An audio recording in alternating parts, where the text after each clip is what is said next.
Hey Flower Tribe, it's Kelly Lehman and Lucy Lehman, and today we want to give you some terrific peony tips on how to keep your peonies looking fresher longer. So if we haven't met yet, it's nice to meet you. My name is Kelly Lehman. I'm the owner of Cranberry Fields Flower Farm here in Cranberry, New Jersey, and I love giving you guys fun, free flower tips. So please feel free to subscribe to this YouTube channel and hit that bell notification so you know whenever I post another fun, free flower tip video.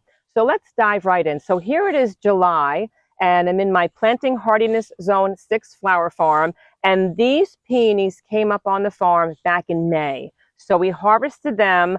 We made sure that when we harvested them, they weren't full-blown open just yet. They were just starting to open up. And what we did was we put them in some water, and we had them in the refrigerator. So I do have a floral refrigerator, but it will also work if you put it in just like a regular refrigerator. And then we kept them there for weeks and weeks, and they're still looking beautiful. So now every now and then I'll have like an event or somebody needs flowers for something special. And, you know, a lot of people are like, we can't find peonies this time of year. It's the middle of summer. And I always try to have a few buckets ready for them for those special occasions. Now, the only thing is, though, since these flowers were harvested so long ago, they're not going to have a terrific vase life. Like you might only get like 2 or 3 days of vase life out of them because they are pretty old. But I mean, they look pretty good. I mean, they're like a few months old, which I think is, you know, like unbelievable. But once again, cool is key.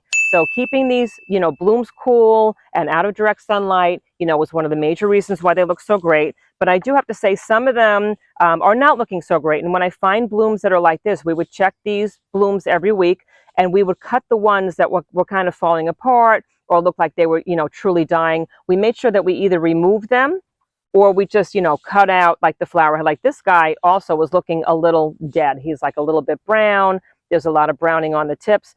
And I know that if this one starts to decompose, it's going to make the other flowers start to decompose. So instead of pulling this stem out, because he's got some side shoots that are looking good, I'm just going to come in here with a scissor and just snip off that decomposing flower head and get rid of it, knowing that I can put this back in the fridge now and probably get like another couple weeks out of it.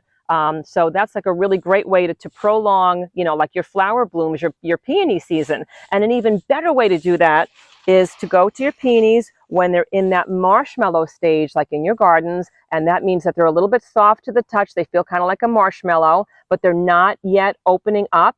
They're not tight though. You don't want to do this when they're too tight like this. So this one's very hard. But once they're in that marshmallow stage, you're going to cut them, and you're going to make sure that you keep the tips dry. And this is called the dry cut method. And I actually made you another video showing you, like, you know, like, I guess like a more detailed version of how to do that. But we basically cut them from the garden. We did that in the morning. We didn't want to cut them when, you know, the plant was too exhausted from being out in the sun, you know, like all morning. So we came out early morning. We cut them. We did not put them in water.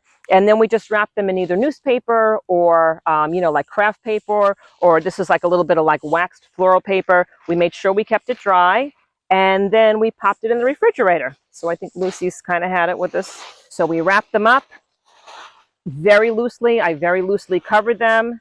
And when they went into the refrigerator, they looked kind of like this. When you're ready to take them out and have them bloom, you're just going to take them out of the fridge. You're going to unwrap it.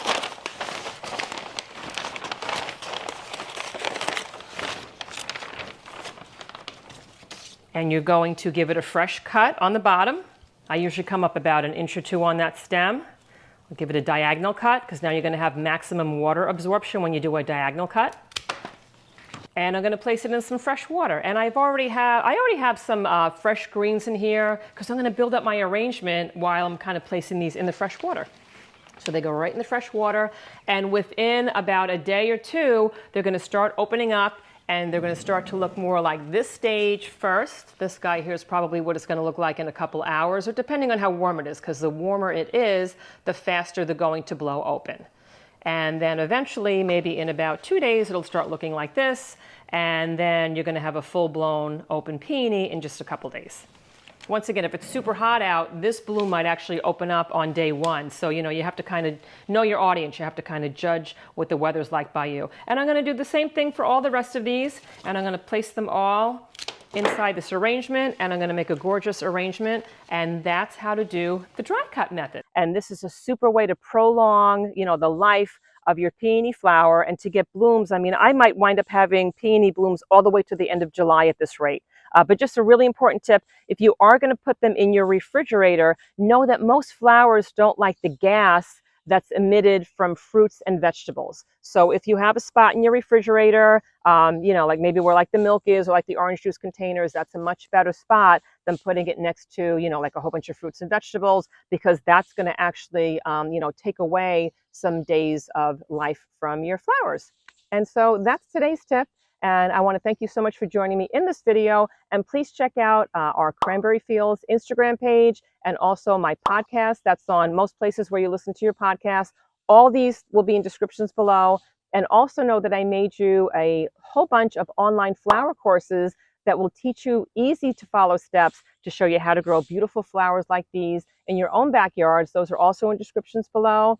And please let me know where you're viewing this from in this great, big, beautiful world. I love to see how our flower tribe is growing around the globe each week, and know that YouTube has allowed me to have a super thanks enabled. And if you've been enjoying our videos, feel free to buy us a cup of coffee or a happy hour drink. I would like to thank all the people that have been supporting this channel. I really appreciate each and every one of you, and I will see you in the next video. I'm here in Cranberry, New Jersey, and if you, I don't know what I'm saying, you can leave that for blooper. Okay.